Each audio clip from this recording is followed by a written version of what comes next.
वेदव्यासले वेदलाई इशारा गरे त उनको कुरा सुन्नलाई पालन गर्नलाई पहिला त यो निश्चय हुनु पर्यो कि आखिर वेदव्यास हो कुन पर्सनालिटी, किन सुन्ने उहाँको कुरा, उनको कुरा किन मान्ने, पहिला त यो निश्चय हुनु पर्यो अनि न कुरा सुन्ने, त्यसपछि कार्यान्वयनको पक्षको कुरा आउँछ।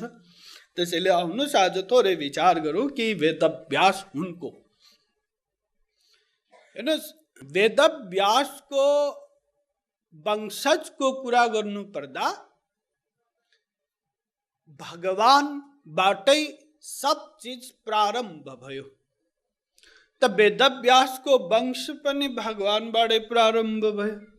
भगवान भए, भगवानका पुत्र ब्रह्माजी भए, ब्रह्माजी का पुत्र वशिष्ठ भए, वशिष्ठ का पुत्र शक्ति भए, शक्ति का पुत्र पराशर भए, पराशर का पुत्र वेदव्यास भए। त यो वंशज उहाँको। तर यो त बाउपट्टिको कुरा भयो, आमापट्टिको कुरा पनि गरौँ त यहाँ एक रोचक घटना छ जुन तपाईहरुको दमौलीसित विशेष गरी सम्बद्ध छ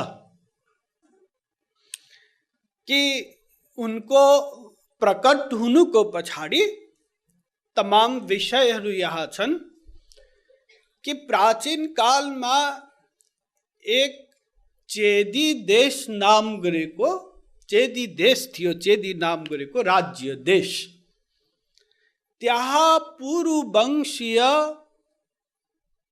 उपरिचर नाम गरेका राजाले राज्य गर्थे र उनको श्रीमती रानीको नाम थियो गिरिका। शास्त्रादिकमा उल्लेख छ, म यहाँ संक्षिप्त रूपमा बताउँदैछु। गिरिका र यी उपरिचर बसु राजा जो थिए, यिनी गृहस्थ आश्रममा थिए, कर्मकाण्ड वेद द्वारा बताए अनुसार कार्य गर्थे र वेदमा 3 काण्ड छन्। काण्डत्रयात्मको वेदः, एक कर्म काण्ड, एक ज्ञान काण्ड, एक उपासना काण्ड, 3। र यो वेद ब्रह्माण्ड के संविधान हो, कानून हो, यो सबले पालन गर्नुपर्छ, चाहे राक्षस हुन्, चाहे देवता हुन्, चाहे मनुष्य हुन्, सबले। त यस अनुसार गृहस्थाश्रममा बस्ने जति पनि छन् उनीहरूले पालन गर्नुपर्ने तमाम कार्यहरू छन्। सन्ध्या, बन्धन, श्राद्ध, नैमित्तिक कर्म आदि। समय रहेसम्म म डिटेल्स गर्नेछु। यसमा नित्य कर्म, नैमित्तिक कर्म, काम्य कर्म, प्रायश्चित कर्म तमाम छन्। यसमा कर्म, विकर्म, अकर्म आदि, कर्म संन्यास, यो सब छन् यहाँ। तो जो गृहस्थमा रहन्छन् उनीहरूको लागि अलग नियम छ वेदमा। जो बाबाजी बन्छन् उनीहरूको लागि अलग नियम छ। सबको अलग अलग कानून छ त्यहाँ, ठीक। तो यो वेदको 80,000 मन्त्र जुन छ कर्म काण्डको लागि खर्च गरिएको छ, किनकि यसमा विधि निषेध छ। यो गर्नु, यो नगर्नु छ। त गर्नुमा पितृ श्राद्ध आदि पनि पर्दछ गृहस्थीको। त त्यसै अनुसार प्राचीन कालमा पितृहरूले आज्ञा दिन्थे इशारा गरेर यहाँ कि यस्तो गर्दिनु पर्यो। जस्तै तपाईका छोराछोरी विदेशमा छन् भने यस्तो गर्दिनु पर्यो भन्छन्, त्यस्तै भन्थे। त यहाँ एक पटक उपरिचर बसु राजालाई उनका पितृहरूले आज्ञा दिए कि अमुक स्थानमा गइकन त्यो जंगलमा हिंसक जनावरहरू छन्, तिनीहरूको नाश गर। अब ये पछाडि अनेक प्रयोजन थिए, आज्ञा दिए। त राजा तयार भए पितृ आज्ञा पालन हेतु र जुन दिन जंगलमा जानुपर्ने थियो यो कार्य सम्पन्न गर्न, त्यही दिन उनकी श्रीमती गिरिका को ऋतु स्नान थियो, अर्थात रजस्वाला पश्चात जुन शुद्ध भइसकेपछि गर्भधारण हेतु उपयुक्त समय मानिन्छ जुन त्यस बेलाको।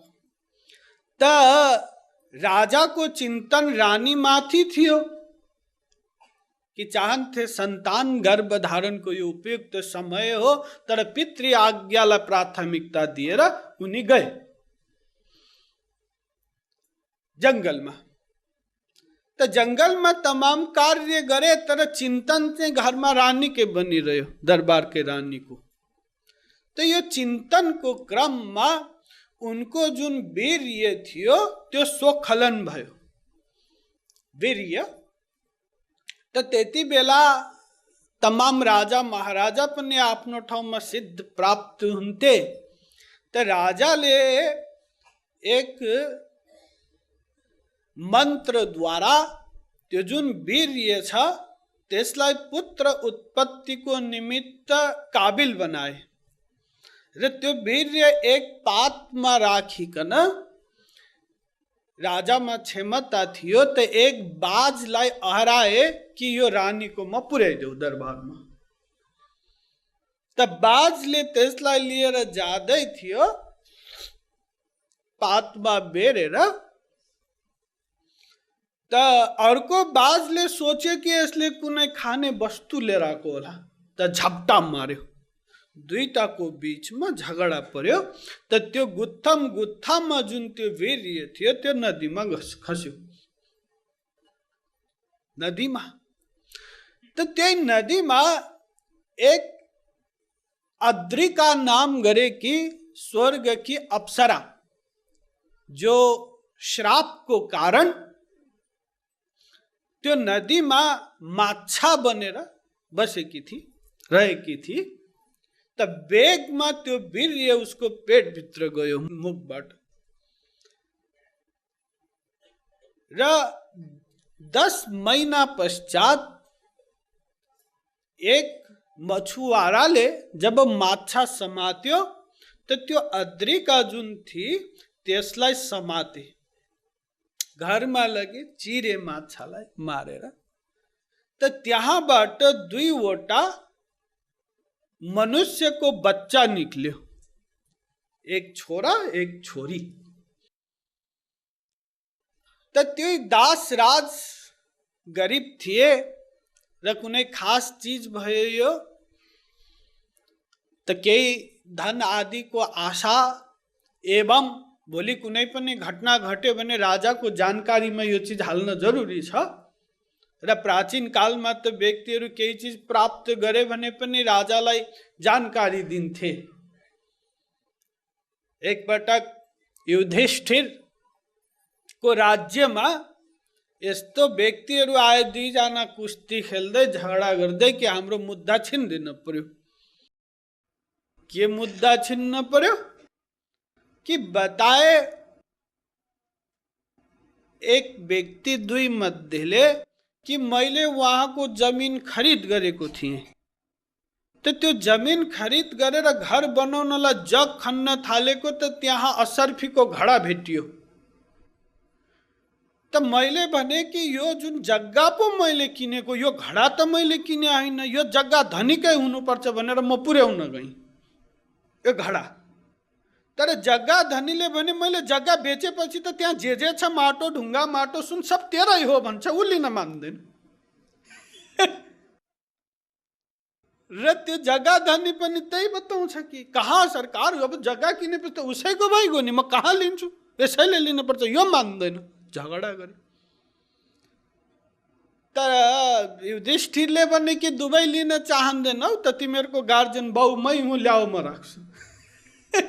राखी 4 वर्षपछि त्यो 2टा फेरि आए झगडा गर्दै। के भन्दै, यही कि जग्गा किनेपछि त त्यो घैला मेरै हुन पर्छ नि। अर्कोले भने तँलाई जग्गा पो बेचा त घैला बेच्या र चाहियो मलाई, दुवै झगडा त फेरि आए, किनकि कलिको प्रभाव प्रारम्भ भइसकेको थियो। त यो द्वापरको कुरा थियो। त यहाँ दासराजले लिएर गए दुवै बालक बालिका दुवै राजाकोमा राजाले आफ्नो वंश चलाउनको निमित्त छोराको आवश्यकता पर्छ, यो महसुस गरे बच्चा छोरा लिए, छोरी चाहिँ उसैलाई जिम्मा लगाइदिए तै पालेस भनेर। त दास राजले फर्काएर लिएर आए, लालन पालन गरे र हुर्काए बढाए। माछाबाट जन्मेकी र माछाकै गन्ध आउँथ्यो शरीरबाट, त्यसैले मत्स्य गन्धा नाम राखिदिए। र दास राजको जुन पेसा थियो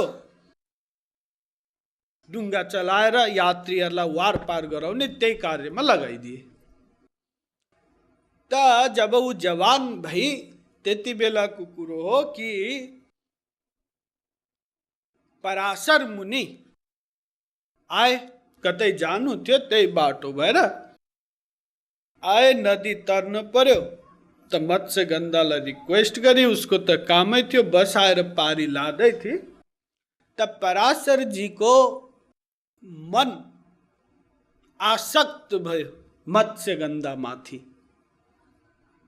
र उनले सम्बन्धको लागि रिक्वेस्ट गरे। मत्स्य गन्धाले तमाम चीज बताइन् कि वारिपारीका व्यक्तिहरू यो सब हेर्दैछन्, यो सब कसरी सम्भव छ। त तुरन्त पराशर जी तपस्वी थिए, तपस्याको बलले कुहिरोको उत्पत्ति गरिदिए, सब यो सब कार्य भयो। र साथमा मत्स्य गन्धाले वरदान पनि प्राप्त गरिन् पराशरबाट कि यो जुन माछाको गन्ध शरीरबाट आछ यो वासनामा बदलियोस्, सुगन्धमा। त पराशरजीले तथास्तु भनिदिए।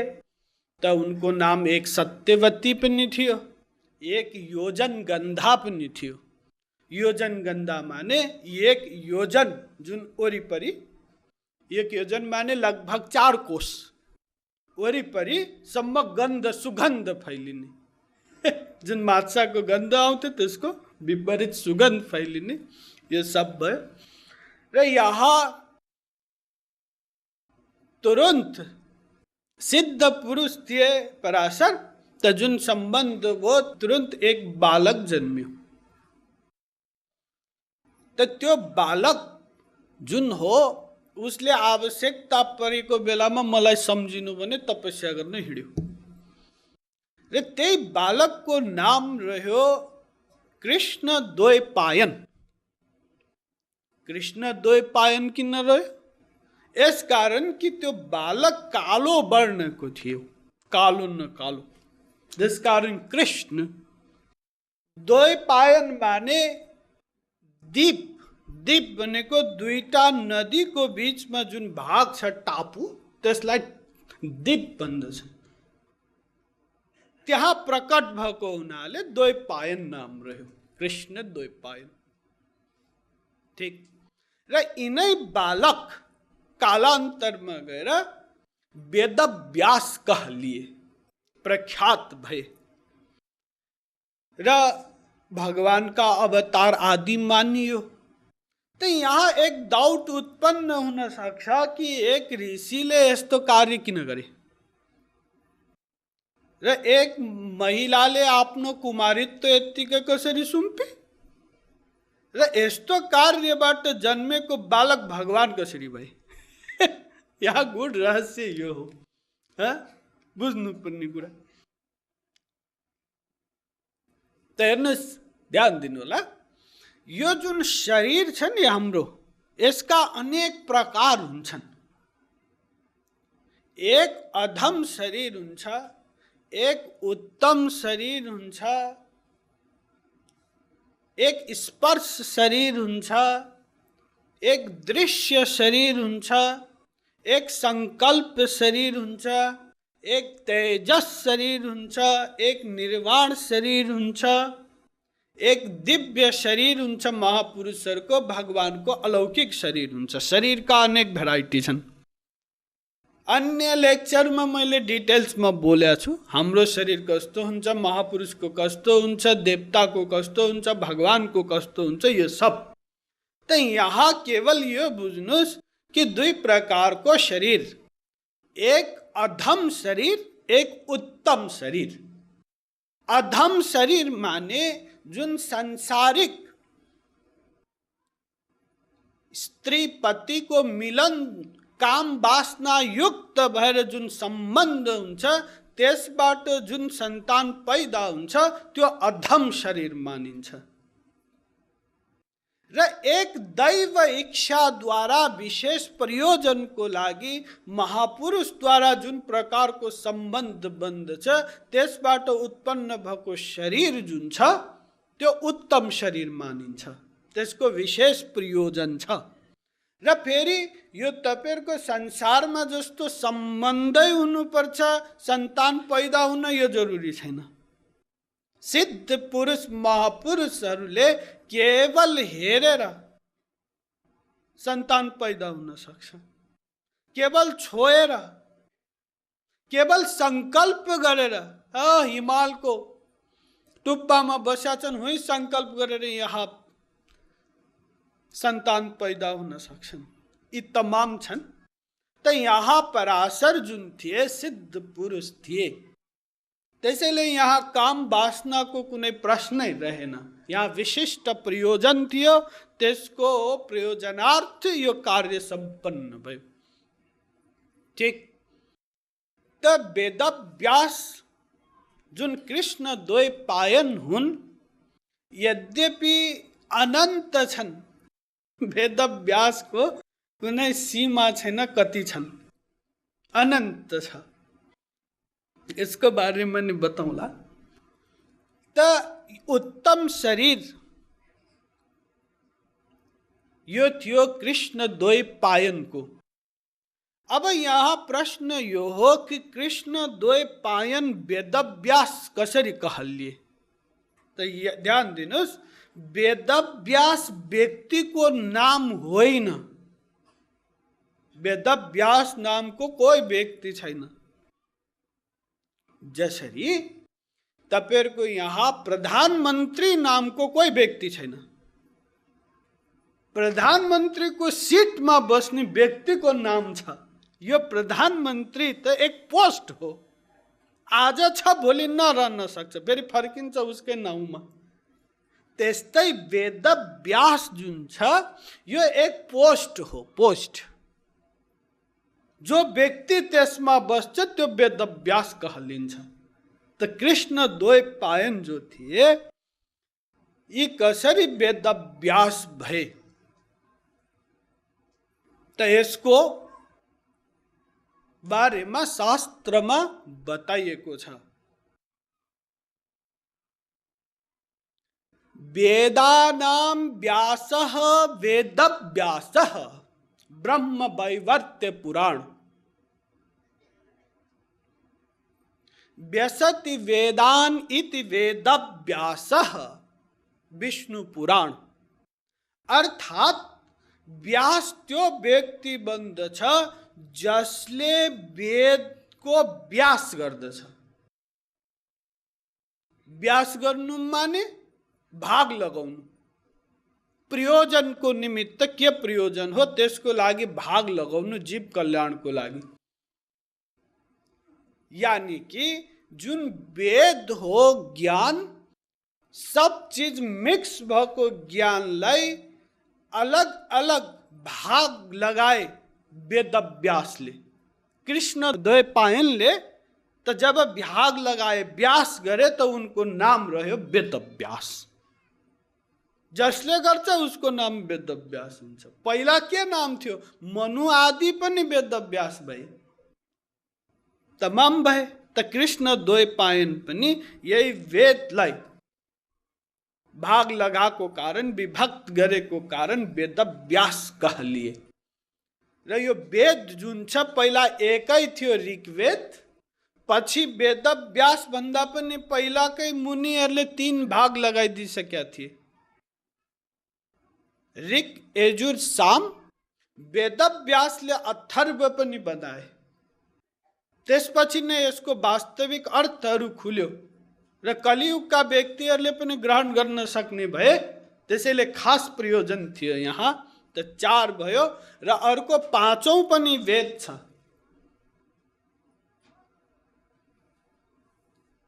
पाँचौं वेद पुराण शास्त्रहरू जति छन्, इतिहास यो पनि पाँचौं वेद हो र यसमा विशिष्ट कार्य वेद व्यासले गरे कि यो इतिहास पुराण आदि को रचना जुन छ वेद व्यासले गरिदिए, पाँचौं वेद कहलियो।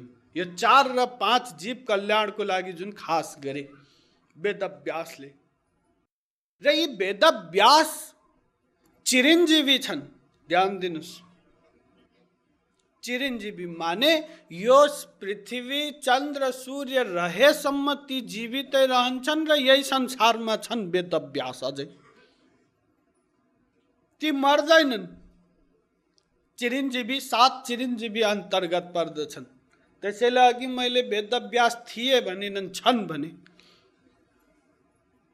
यही छन्।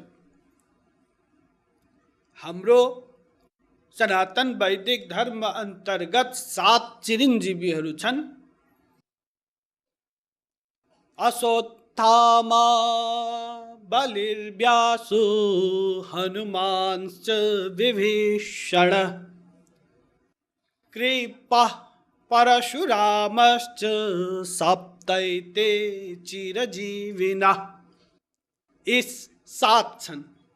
यद्यपि 8 पनि कहलिन्छ, एक ध्रुवलाई पनि लिन्छन्, ध्रुव। 8 चिरञ्जीवी। तब जुन प्रथम 7 मा वेदव्यास पनि पर्छन्। को द्रोणाचार्यको छोरो अश्वत्थामा, बलिराजा, ती पनि संसारमै छन्। यो पाताल पनि यही संसार अन्तर्गत नै पर्छ, जीवित छन्। त्यसैले त भगवान त्यहाँ गएर चतुर्मासभरि पाले बस्छन्, नभए किन बस्नु। ऊ पनि रहन्छ। व्यासजी पनि रहन्छन्, हनुमानजी पनि छन् यही। विभीषण जुन लंका का अधिपति बनाइदिएका थिए ती पनि छन्। कृपाचार्य, परशुराम यी चिरञ्जीवी छन्। शास्त्रमा कहीं कहीं प्रहलादलाई पनि बताइएको छ ध्रुवको ठाउँमा। यो कल्पभेदमा यो हुन्छ। यो विषय टच नगरौँ, फेरि हामी अन्त डाइभर्ट हुन्छौँ। त वेदव्यास छन् यी चिरञ्जीवीमा, र साथै यी चिरञ्जीवी मध्ये पनि वेदव्यास स्वयं भगवान कहलिन्छन्, भगवानको अवतार। व्यासाय विष्णुरूपाय व्यासो नारायण स्वयं। व्यास स्वयं भगवान। यो बताइयो, अचतुर्वदनो ब्रह्मा द्विबाहु परो हरि, अभाल लोचन शम्भुर्भगवान बादरायण। कृष्ण द्वैपायनको अर्को नाम बादरायण पनि हो वेदव्यासको। तो यहाँ बताइयो कि व्यास जी भगवान हुन्। अचतुर्वदनो ब्रह्मा, ब्रह्मा जी पनि हुन्। 4 मुख नभएको ब्रह्मा हुन्। 2 हात मात्र भएको विष्णु हुन्, 4 भुजा नभएको।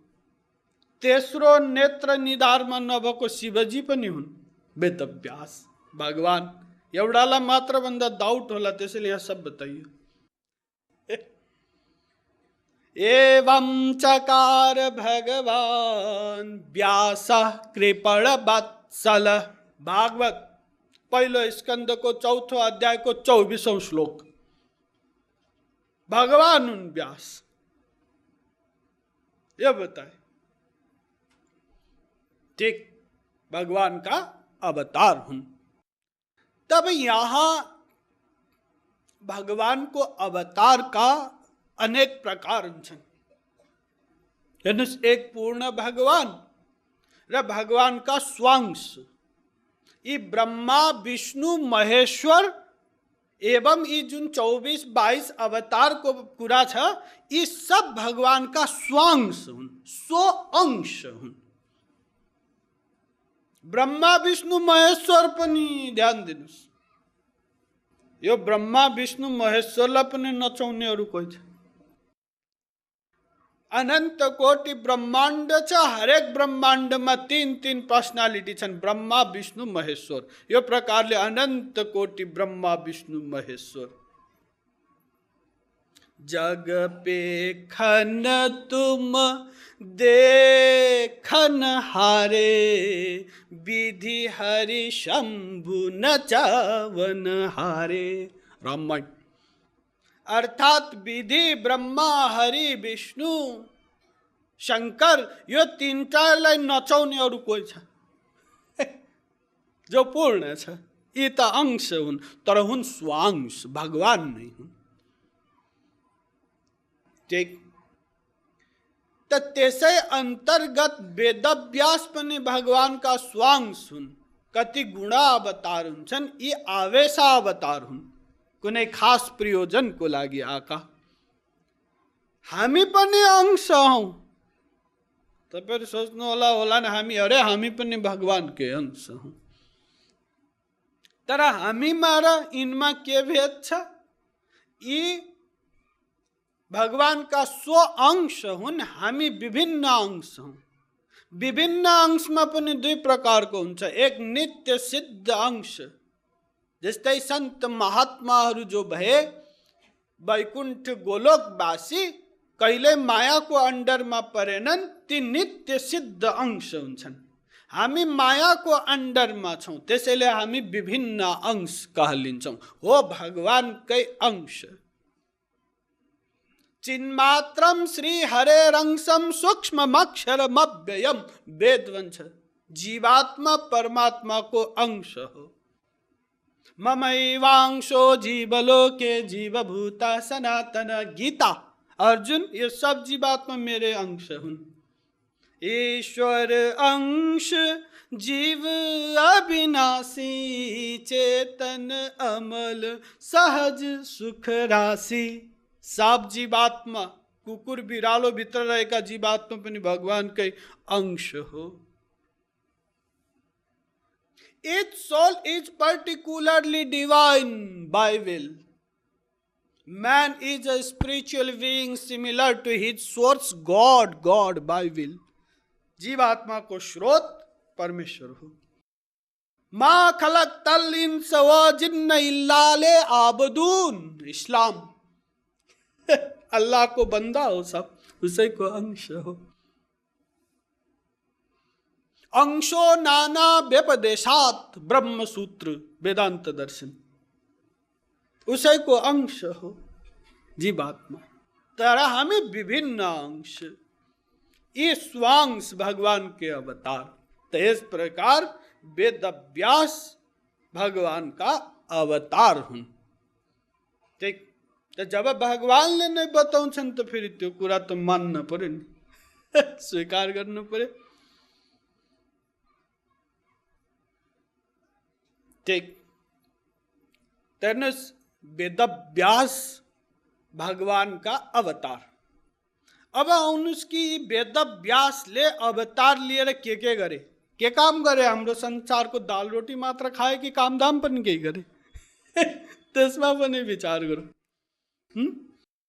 ते वेदव्यासले जुन वेद हो, क्लिष्ट ज्ञान, त्यसलाई सरल बनाउने कार्य गरे। एक।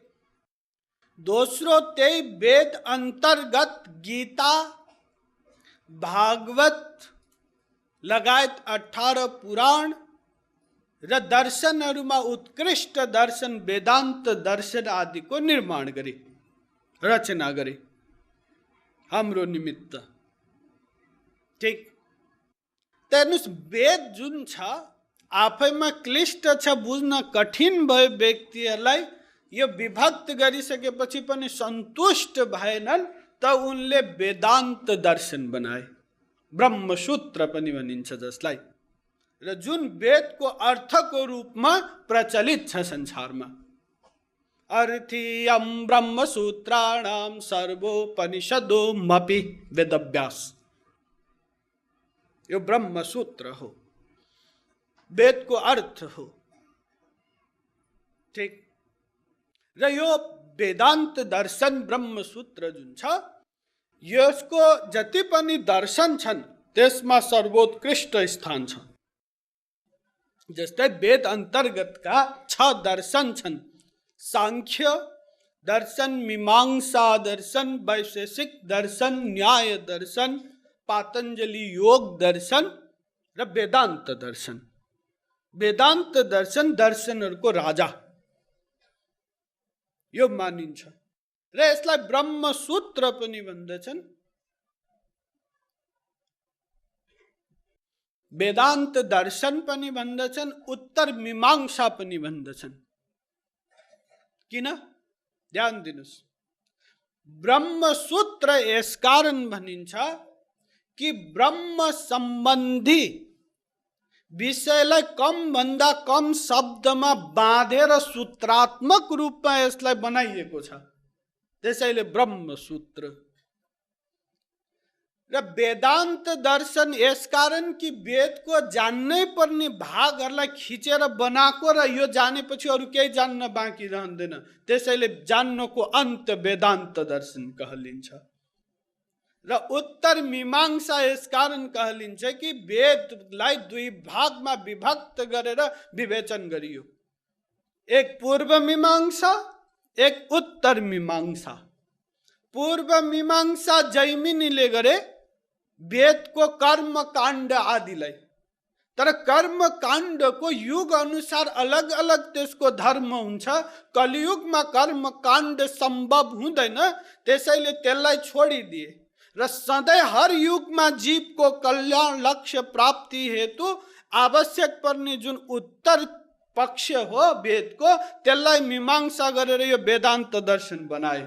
जहाँ ब्रह्म के हो, यो जीवात्मा के हो र यो माया संसारको के हो, त्यो विषयको निरूपण छ यसमा। हाम्रो कामको चिज छ, त्यसैले उत्तर मीमांसा पनि कहलियो।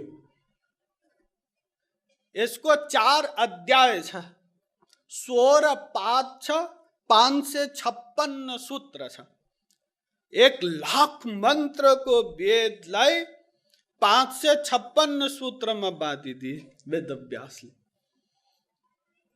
यो वेदान्त दर्शन, यसको विशेषता, यसमा 4 अध्याय जुन छ, एक समन्वयाध्याय छ, समन्वय गर्ने अध्याय छ। एक पहिलो अध्याय जसमा हरेक दर्शनले ब्रह्मकै निरूपण गर्छ, त हरेकले अलग अलग निरूपण गर्छ, तर यसले समन्वय गरिदिन्छ सबको बीचमा, त्यसैले समन्वयाध्याय कहलियो। र अर्को वेद शास्त्रमा विरोधी सिद्धान्त छन्, विरोध, त अर्को जुन छ त्यो अविरोधाध्याय भयो। अर्थात् जति पनि विरोधी चिजलाई समन्वय गरिएको छ त्यहाँ, त्यसकारण अविरोधाध्याय, विरोध खत्म गर्ने अध्याय। र अर्को लक्ष्य प्राप्ति हेतु साधना के गर्ने, साधनाको निमित्त साधनाध्याय छ। र साधना पश्चात साधकको अधिकारित्व अनुसार उसले के प्राप्त गर्छ त्यो विषयको निरूपण गरिएको फलाध्याय छ, फल सम्बन्धी अध्याय। यी 4 अध्याय छन्। र यसमा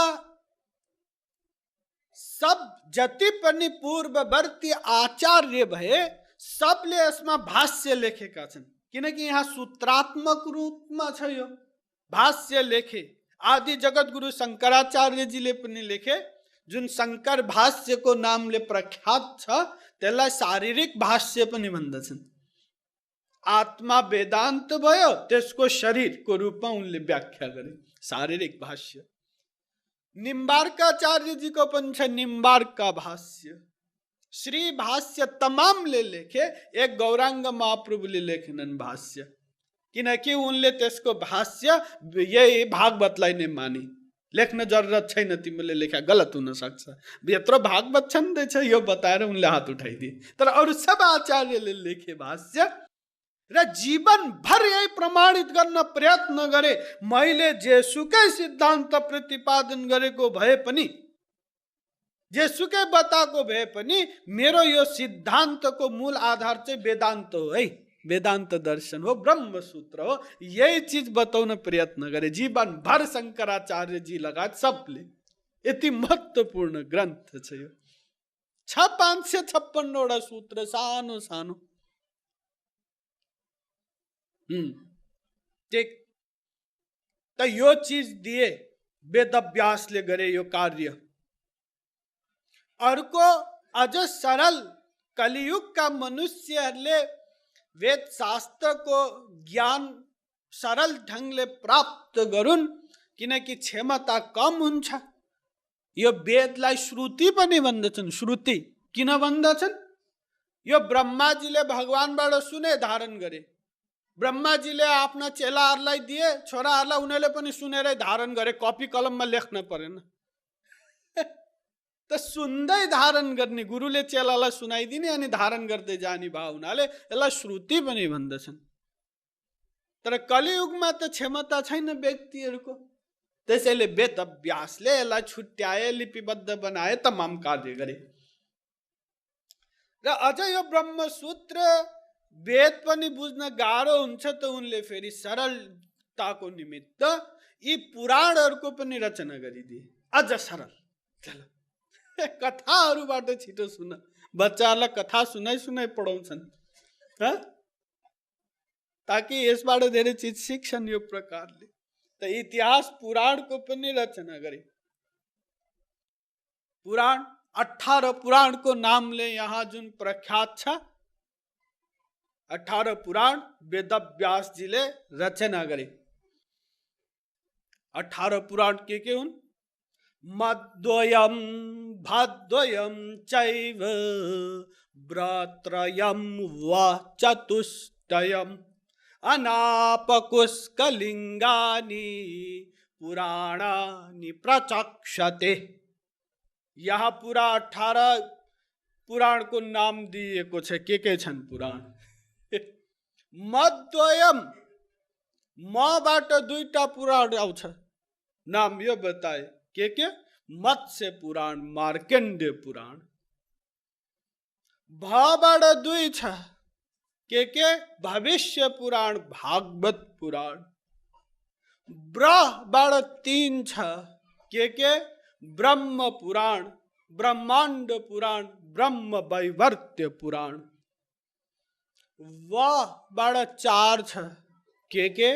विष्णु पुराण, वायु पुराण, वामन पुराण, वराह पुराण। तो कति भयो? 4 3 7 2 9 2 11 भयो।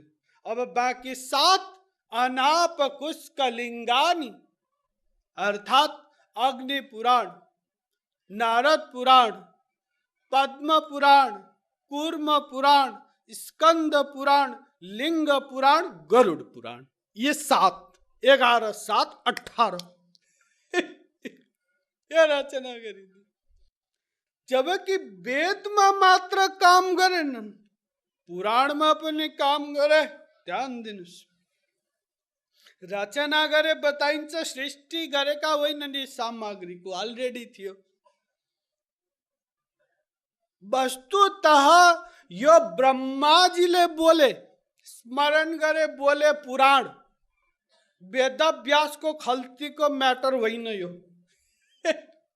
यसको सुरुवात ओरिजिनल जुन छ, पुराणम सर्वशास्त्राणां प्रथमं ब्रह्मणा स्मृतम पद्म पुराण। सर्वप्रथम ब्रह्माजीले नै जसरी वेद प्रकट गरे, त्यसै गरी यो प्रकट गरे भगवानको शक्ति द्वारा यी पुराणहरुको। र यो पुराण यो अहिले 18 मा विभक्त छ। यो वस्तुतः 18 थिएन के 2 पनि थिएन, 1 थियो। पुराणमेकमेवासीत् तदा कल्पांतरे नघ त्रिवर्गम साधनम पुण्यम शतकोटि प्रविस्तरम। यो ओरिजिनल स्वरूप एक ही थियो पुराण, कल्प को अंतर में विभक्त भयो कल्पांतरे र यसको ओरिजिनल स्वरूप कति हो ध्यान दिनुस्। यहाँ 18 पुराण जुन छ यो त 4 लाख श्लोक को छ, यसको ओरिजिनल स्वरूप त शतकोटि 100 करोड श्लोक को छ। 100 करोड 1 अरब ओरिजिनल स्वरूप। त यो 100 करोड को जुन छ यसमाथि काम गरे वेदव्यासले। के काम गरे?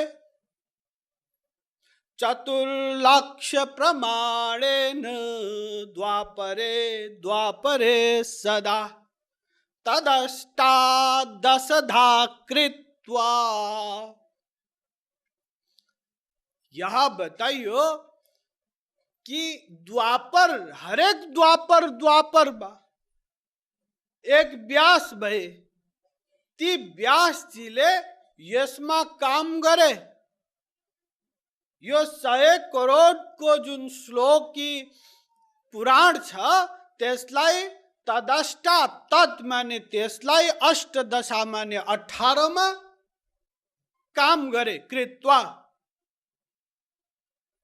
भूर्लोकेस्मिन् प्रकाश्यते, र यो भूर्लोकमा प्रकाशित गरे द्वापरमा। र कतिमा ध्यान दिनुस् 4 लाख श्लोकमा बाँधेर यसलाई निकाले। पूर्ण पुराण यो संसारमा छैन। त्यसैले यहाँ तपाईहरु माइन्ड नगर्नु होला, सत्य कुरा यही हो। आजकल पुराण आदि गरेर पारायण गरेर सिद्ध हुन्छ यो सोच राख्दछन् व्यक्तिहरू। यो सोचाइ गलत छ, किनकि त्यसको पूर्ण स्वरूपै छैन त त्यो कसरी पूर्ण हुन्छ? यहाँ असम्भव। कतिलाई त यो ज्ञानै छैन जसले यो गराउँछन् कि यो 100 करोडको छ। त्यसैले कलियुगको धर्म होइन यो। यो त काठमाडौँ जानु छ, यहाँबाट 150 किलोमिटर छ, 25 किलोमिटर गरे यही हो काठमाडौँ भनेर बस्नु बराबर हो। सत्य कुरो यही हो। त त्यो 100 करोड कहाँ छ त्यो पनि बताइदिन्छु, कसैले चाहे लिएर आउन्। कहाँ छ? अद्यापि स्वर्गलोके तु शतकोटि प्रविस्तरम तदर्योस्य चतुर्लक्ष संक्षेपेणे निरूपितः। मत्स्य पुराण। अर्थात त्यो 100 करोड श्लोकी जुन छ पुराण त्यो स्वर्गमा छ, अहिले पनि छ। र ध्यान दिनुस् त्यो जुन छ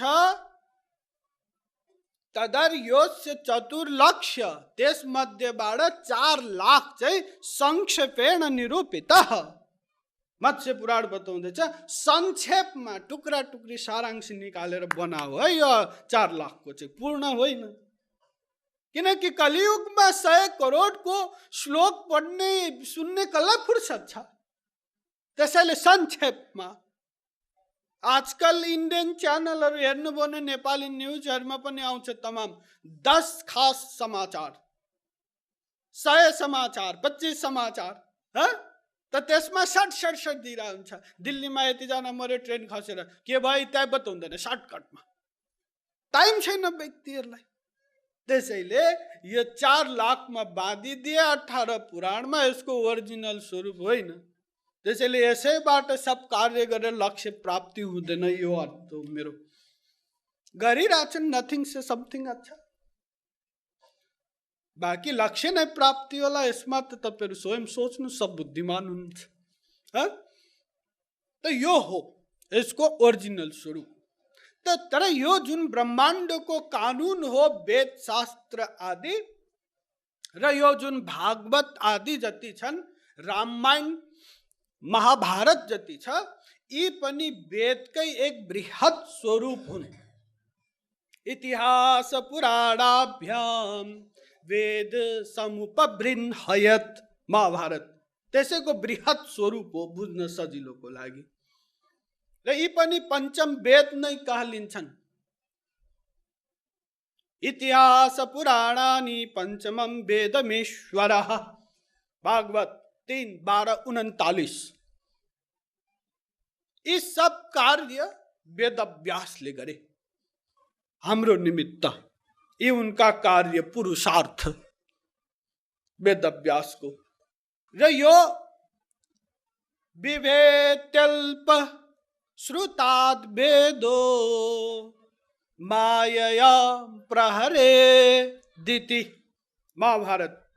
अर्थात यह भगवान को अवतार नै किन चाहियो यो वेद शास्त्र को निमित्त, त्यो पनि यहाँ स्पष्ट पारियो कि वेद शास्त्र जुन छ अल्पज्ञसँग डराउँछ। ध्यान दिनुस्।